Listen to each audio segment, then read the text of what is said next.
Hi friends, today we're going to talk about the Portuguese border stitch.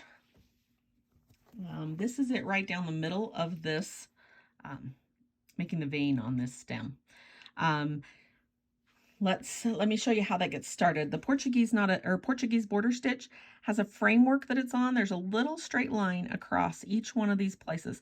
You can make that line as wide as you want.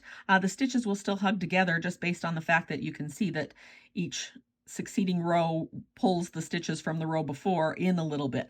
So you can have the stitches on the side stick out a long ways, but you don't need them to when they hide. You don't even know that framework's there. So I usually try to make them a little bit skinnier so that they will hide. Okay, let's begin. Okay, so I'm going to draw kind of where I want that framework to be so that I keep them an equal distance apart. The other tip that I would tell you, and I use a chenille needle for this, the other tip I would give you is that in the instructions that I've seen before, they say that you should always like come out on the left and go down on the right.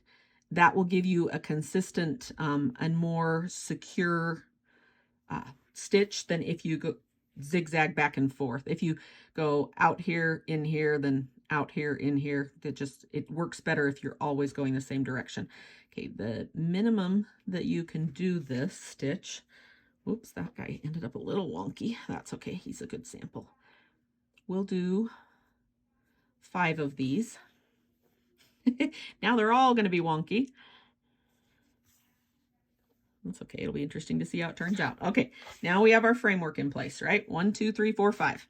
Now we're going to start at the top just underneath.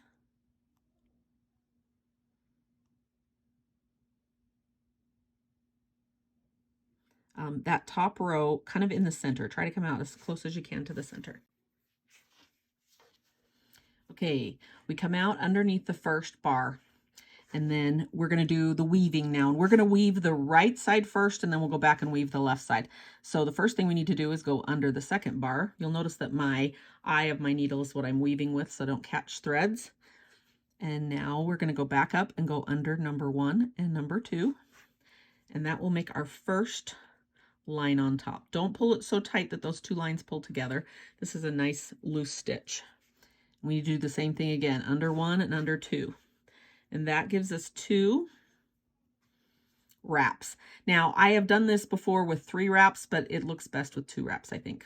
Okay, now we're ready to go to the next row. So we go under number 3, and then we need 2 wraps. So we go once underneath number 2 and number 3,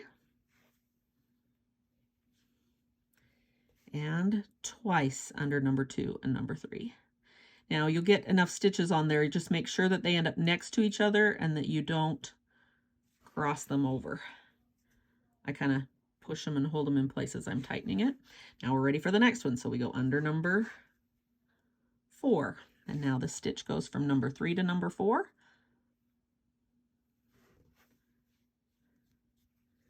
One more time. Number 3 to number 4. Lay down where you're supposed to. And then down to number 5. 4 to 5 once, 4 to 5 twice, and then you want to hide your thread back down under number 5. And now we're going to go up and do the other side. So we're going to come out underneath number 1 right here in the center and do the same thing. So we're going to go under number 2. And now this time our wraps will go on the left hand side. So we go under number 1, under number 2.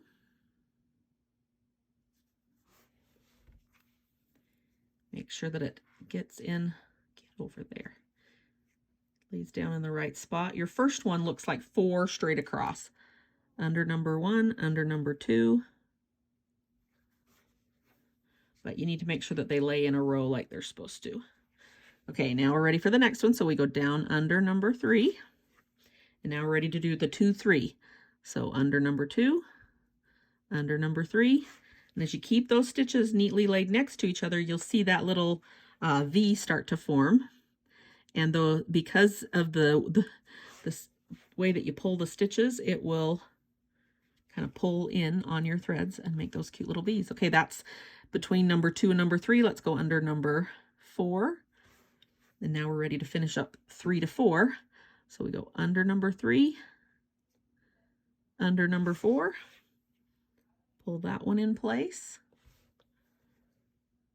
under number 3, under number 4, pull that one in place, down under number 5, then back to under number 4, under number 5, pull that in place, under number 4, under number 5. Oh, don't cross over. Lay down where you're supposed. There you go. And then just bury your thread down there at the bottom. And that is the Portuguese border stitch.